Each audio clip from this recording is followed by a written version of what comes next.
Jewish books, music, film, and web. I'm Heidi Estrin.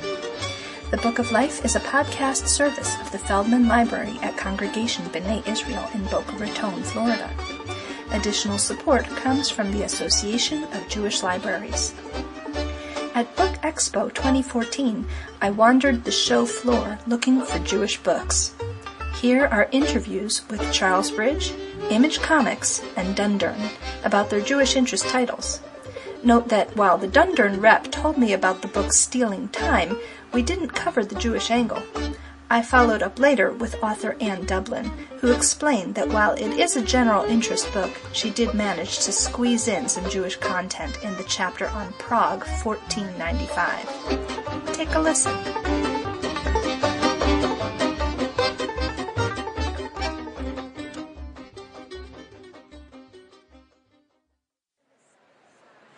Okay, Donna Spurlock at Charlesbridge, tell us about Rabbi Benjamin's buttons.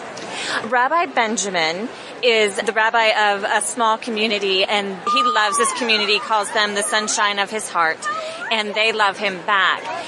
One year for Rosh Hashanah, the community gets together and they make him a vest with symbols of all of the major Jewish holidays, all the high holidays, Rosh Hashanah and Yom Kippur, etc. Throughout the year, they celebrate the holidays, and his congregants invite him to their dinners and their celebrations, and they feed him very well. And so over the course of the year, he keeps getting a little bit bigger and a little bit bigger and stretching out his vest, and one by one, the silver buttons pop off. And so he's getting they love him, and he loves them, and he loves their food. But by the time summer rolls around, he's like, "Oy, my vest, it's just popping off." And so throughout the summer, he helps his congregants, their apple picking so that they can have apple tarts for the next Yom Kippur, and they're fishing and they're hiding the Hanukkah presents, and so he helps out. And over the course of the summer, he loses all of his holiday weight. So there is like a message about health and taking care of oneself as well.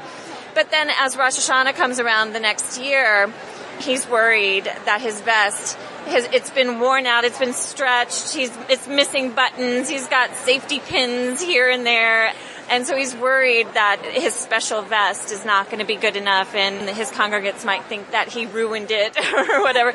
But again, on Rosh Hashanah, the congregants get together and they give him a brand new special vest. And it's just a great story about family and the different kinds of family and love and friendship and community. And it's a very sweet story. And it does incorporate all the major Jewish holidays all in one story. And so it travels throughout the year. So there's a lot of books about each individual holiday, but not the whole year's worth. And it's a fun story. They're very cute and sweet.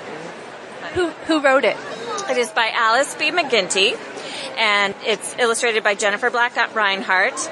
And Alice is indeed Jewish, though her last name does not say that. But Jennifer Reinhardt is not Jewish. But and it also that's funny because she's the one with the more Jewish sounding name. More Jewish sounding name, I know, and Alice does not. So, but it's kind of a flipsies. And it does include recipes of some of the foods that the rabbi enjoys throughout the year, and those are Alice's family recipes. Great! It sounds like a lot of fun. Thank you. Thank you. Kat, and what is the publishing company name? Image Comics. Image Comics. Okay, great. Tell us about Noah. So Noah is the graphic novel by Darren Aronofsky, Ari Handel, and Nico Henriksen. Originally, Darren Aronofsky, who did Black Swan, The Wrestler, he wrote a screenplay, which then ended up becoming the movie Noah that came out in March. But originally, the screenplay was written in French, and then we did the English version, which is now the graphic novel Noah. And then the movie came out shortly thereafter. So it was a graphic novel before it was a movie? Mm-hmm. Yes. But it's based on the screenplay that he did for the movie originally. So when he was shopping around the screenplay for the movie, he then made it into a graphic novel. As a way to market his screenplay? I'm not sure if it was about marketing. I think he just really wanted to get the story out there for people to be exposed to. Interesting. And so does he live in France? Why was it in French to start with? That I am not sure of. I know the artist is French, but he is French-Canadian, I believe. Huh. Wow, it's come along a long, twisted path. So you were talking before about some of the similarities between the graphic novel and the movie? Yeah, there are a lot of scenes that are like scene for scene, panel for panel between the graphic novel and the movie.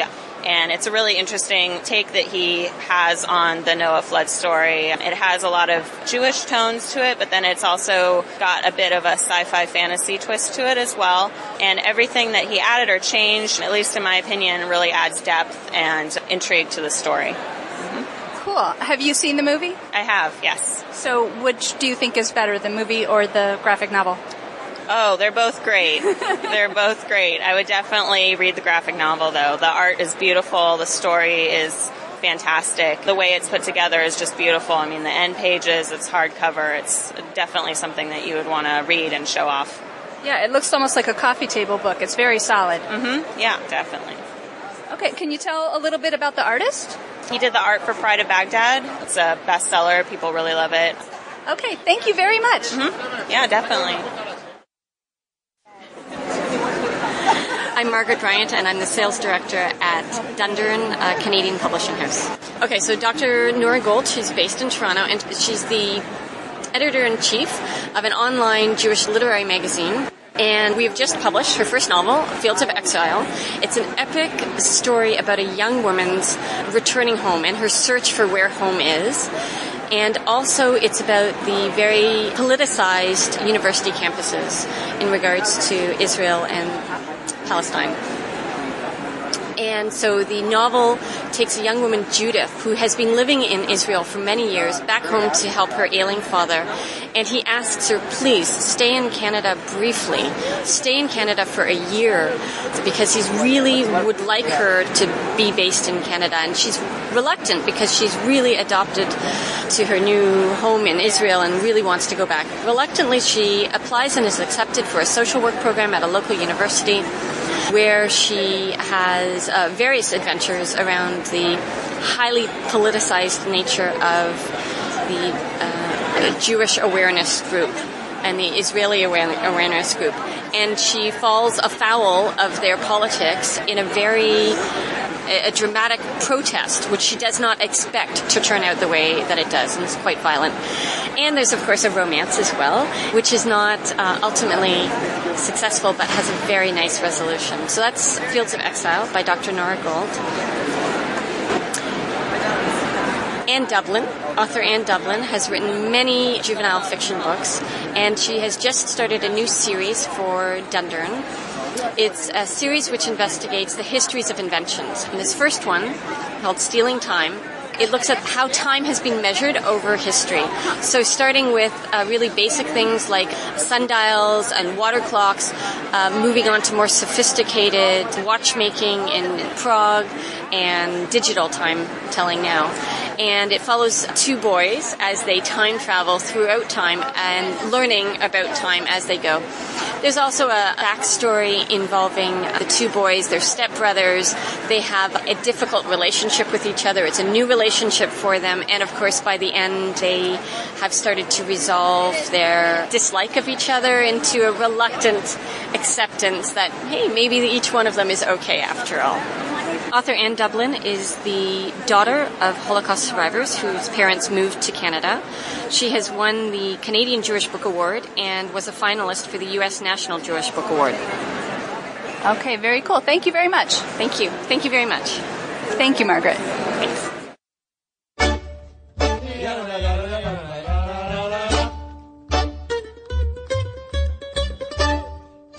There are so many ways to connect with the Book of Life. Fan us at facebook.com/Book of Life Podcast. Follow us at twitter.com/Book of Life Pod. Email us at bookoflifepodcast@gmail.com or leave us a voicemail at 561-206-2473. You can also listen to the latest episode by phone at 916-313-3820. And of course, find links to everything at bookoflifepodcast.com. The Book of Life is a podcast service of the Feldman Library at Congregation B'nai Israel in Boca Raton, Florida at cbiboca.org and is supported in part by the Association of Jewish Libraries at jewishlibraries.org. Our background music is provided by the Freilach Makers Klezmer String Band at freilachmakers.com. Thanks for listening and happy reading.